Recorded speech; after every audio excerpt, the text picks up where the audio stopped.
యం బ్రహ్మా వరుణేంద్ర రుద్రమరుతస్తున్వంతి దివ్యైస్తవైః వేదైః సాంగపదక్రమోపనిషదైః గాయంతి యం సామగాః ధ్యానావస్థితతద్గతేన మనసా పశ్యంతి యం యోగినో యస్యాంతం న విదుఃసురాసురగణా దేవాయ తస్మై నమః. శ్రీ మహాగణాధిపతయే నమః. శ్రీ మహాసరస్వత్యై నమః. శ్రీ గురుభ్యో నమః. శుక్రగోచారము అంటే శుక్రుడు రాశి మారుతున్నటువంటి సందర్భంలో జాతకునికి ఎలాంటి ఫలితాలు ఇస్తాడు? శుక్రుడు శుభగ్రహము కాబట్టి శుక్రుడి యొక్క సంచారము తద్వారా కలిగేటువంటి ఫలితాలు మనకు చాలా ముఖ్యమైనటువంటివి. ప్రతి మనిషి కూడాను జీవితంలో సుఖమయమైనటువంటి ఒక అర్థవంతమైనటువంటి జీవితాన్ని గడపడానికి శుక్రుడి యొక్క అనుగ్రహము అంటే మన జన్మ జాతకంలో శుక్రుడు మంచి స్థానాలలో ఉండడము, గోచార రీత్యా మంచి స్థానాలలో శుక్రుడు సంచరించడము, ఇది చాలా ఆవశ్యకమైనటువంటి విషయం. కనుక శుక్రుడి యొక్క ఫలితం పైన మనము ఫోకస్ పెడదాం. శుక్రుడు ముఖ్యంగా మనకు ఎలాంటి ఫలితాలు ఇస్తాడు జాతకంలో లేదా గోచార రీత్యా సంచరిస్తున్నప్పుడు అనే విషయాన్ని మనం చూసినట్టయితే శుక్రుడు ముఖ్యంగా మనకు సౌఖ్యాన్ని, సంతోషాన్ని, ఆనందాన్ని ఇచ్చేటువంటి గ్రహం. అదేవిధంగా సంతోషము జీవితంలో ఉండాలి అనంటే కొంతవరకు ధనం కూడాను మనకు ప్రాప్తమై ఉండాలి, అంటే సంప్రాప్తం కావాలి. దానికి కూడాను కారకుడు శుక్రుడు, వివాహకారకుడు శుక్రుడు, దాంపత్యము అన్యోన్యముగా ఉండడానికి అన్ని విధాలుగా సహకరించేటువంటి గ్రహము శుక్రగ్రహము. ప్రేమ వ్యవహారాలు, వాహనాల విషయం మూలకంగా మనకు సంతృప్తి జీవితంలో పొందడము, స్త్రీల విషయంలో మనము సంతోషంగా ఉండడము, స్త్రీల మూలకంగా మనకు పనులు నెరవేరడము, విలాసవంతమైనటువంటి జీవితం గడపడము, ఒప్పందాలు చేసుకోవడం, ఆర్థిక ఒప్పందాలు కానివ్వండి, పని విషయంలో ఒప్పందాలు కానివ్వండి, వీటన్నిటికీ కూడాను శుక్రుడు కారకుడు అన్నమాట. అంతేకాకుండా జీవితంలో ఆనందము, శృంగారము, అలంకారము, వ్యాపార విషయంలో లాభాలు, ఇవన్నిటికీ కూడాను కారకుడు శుక్రుడు. అలాంటి శుక్రుడి యొక్క గోచారము ఎలా ఉంది, అన్ని రాసులకు, ద్వాదశ రాసుల వారికి ఎలా ఉంది అనేటువంటి విషయం మనము తెలుసుకుందాం. మకర రాశి వారికి శుక్ర గోచారము ఎలా ఉందో తెలుసుకుందాం. 14 మే 2026 నుండి 8 జూన్ 2026 మధ్యకాలంలో మిథున రాశిలో శుక్రుడు సంచరిస్తున్నాడు. అంటే మిత్రస్థానం లోపల సంచరిస్తున్నాడు శుక్రుడు. మకర రాశికి అధిపతి శని, శని శుక్రుడు మిత్రులు, శుక్రుడు బుధుడు మిత్రులు.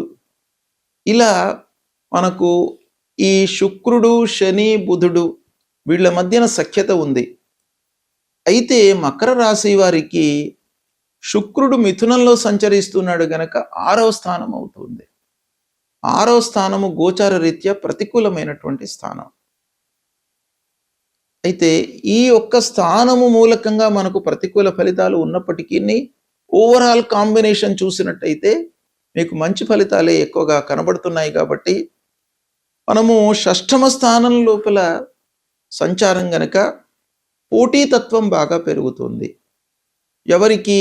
వ్యాపారస్తులకు కానివ్వండి, సెల్ఫ్ ఎంప్లాయ్మెంట్లో ఉన్నటువంటి వాళ్ళకు కానివ్వండి, స్వయం వృత్తిలో ఉన్నటువంటి వాళ్లకు, కళాత్మక రంగంలో ఉన్నటువంటి వాళ్లకు పోటీతత్వం పెరుగుతుంది. అంటే కాంపిటీటర్స్ బాగా ముందుకు వస్తారు. వాళ్ళ మూలకంగా కొన్ని ఇబ్బందులు తలెత్తే అవకాశాలు ఉన్నాయి. అయినప్పటికీ మీరు నిలబడతారు. ఆ కాంపిటీటర్స్తో మీరు నిలబడి విజయాన్ని పొందేటువంటి అవకాశం బాగా కనబడుతుంది. ఇకపోతే పని లోపల ఒత్తిడి ఉంటుంది. శ్రమ ఎక్కువ అయినప్పటికీ ఫలితం చివరికి మీకు అనుకూలంగా లభిస్తుంది. ఇకపోతే శత్రువులపై కొంత మీరు కన్ను వేసి ఉంచాలి. అంటే 6వ స్థానం శత్రుస్థానం, గోచార రీత్యా ప్రతికూలం, మిగతా ఫ్యాక్టర్స్ అనుకూలంగా ఉన్నాయి కాబట్టి కొంత మీరు జాగ్రత్తగా గిట్టని వారితో ఒక కన్ను వేసి వాళ్ళ విషయం మీరు ఆలోచించినట్టయితే మీకు సత్ఫలితాలు పొందేటువంటి అవకాశాలు ఉన్నాయి. కోర్టు వ్యవహారాలలో క్రమేపీ మీకు అనుకూలత చేకూరుతుంది. ఇక పూర్వము తీసుకున్నటువంటి అప్పుల విషయంలో మట్టుకు కొంత జాగ్రత్త వహించాలి. ఆరోగ్యపరంగా నిలకడగా ఉంటుంది, అయినప్పటికీ మీరు శ్రద్ధ వహించాలి. వ్యాయామం చేయడము, ధ్యానము చేయడము, భగవంతునిపై మనస్సు నిలపడము, ఇలాంటివి తప్పకుండా చేయాలి. ఇక ఉద్యోగంలో పోటీ పెరుగుతుంది. సహచరులతో అంటే ఉద్యోగంలో సహ ఉద్యోగులతో కొంత విభేదాలు తలెత్తేటువంటి అవకాశాలు ఉన్నాయి. కాబట్టి మీ పనిలో మీరు నిమగ్నమై ఉన్నట్టయితే కొన్ని విషయాలను మీరు అవాయిడ్ చేయడానికి అవకాశాలు ఉన్నాయి.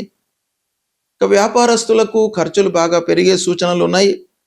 అనవసరమైనటువంటి వాదనల మూలకంగా కొన్ని ఇబ్బందులు. ఇక స్త్రీల విషయం ఆలోచించినట్టయితే అన్ని రకాలుగా సహాయ సహకారాలు అందుతాయి.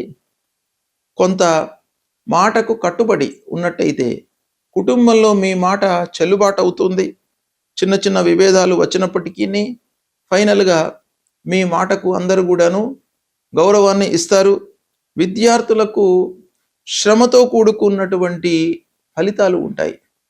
కాబట్టి మీరు కఠోరమైనటువంటి శ్రమ ఈ సమయంలో మీరు చేయాలి. ఇక పోటీ పరీక్షలలో జాగ్రత్తగా ఉండాలి. ప్రిపరేషన్ బాగా అవసరం ఈ సమయం లోపల. ఇకపోతే పాత సమస్యలు పరిష్కరింపబడతాయి. ఆరోగ్యపరమైనటువంటి సమస్యల మూలకంగా కొన్ని ఖర్చులు ముందుకు వస్తాయి. ఇకపోతే సేవా రంగంలో ఉన్నటువంటి వారికి బాగా అనుకూలత కనబడుతుంది. సహనం పాటిస్తే మీకు చాలా సమస్యలు పరిష్కరింపబడతాయి. వాహనముల మూలకంగా జాగ్రత్తలు తీసుకోవాలి. వాహనాలను ఉపయోగించేటప్పుడు వాటి యొక్క వినియోగం మూలకంగా మీకు ఖర్చులు పెరగడము, సమయం వృధా కావడము, ఇలాంటివి గోచరిస్తున్నాయి. ఆర్థిక నియంత్రణ, డబ్బు విషయంలో మీరు కొంత పొదుపుతో అంటే ఖర్చులపై నియంత్రణ అనేటువంటిది చాలా అవసరం ఈ సమయం లోపల.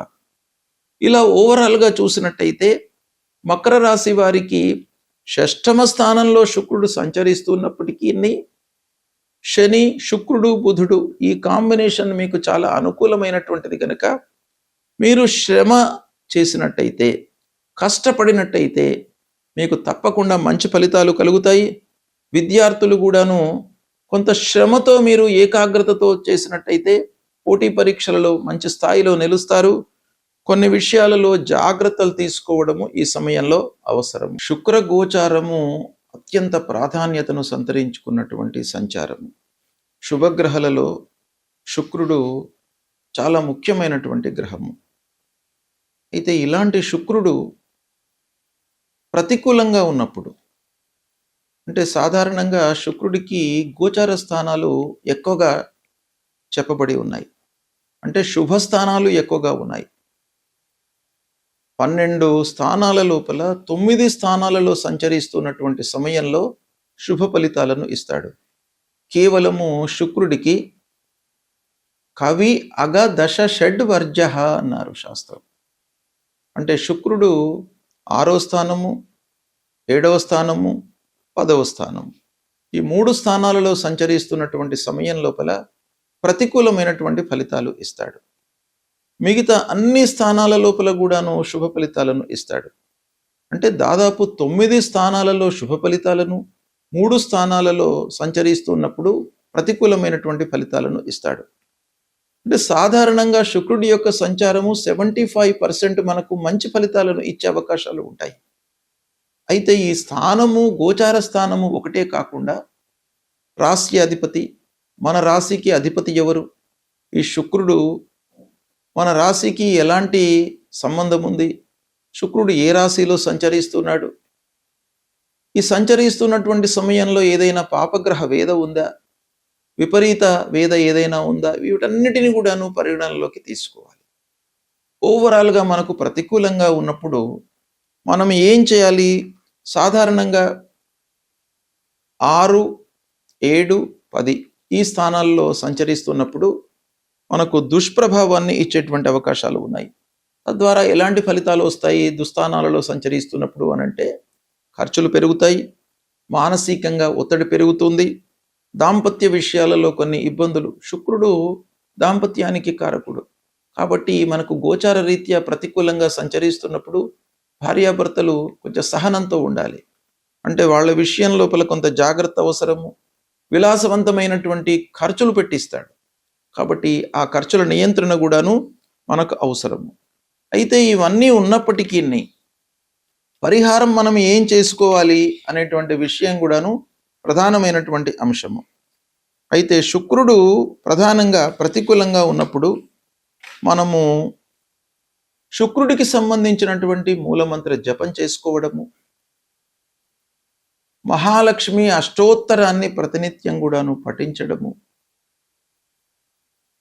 అమ్మవారిని పూజించడము, అమ్మవారి దేవాలయానికి వెళ్ళడము, ఇలాంటివి చేసినట్టయితే మీకు శుక్రుడి యొక్క అనుగ్రహం లభిస్తుంది. ముఖ్యంగా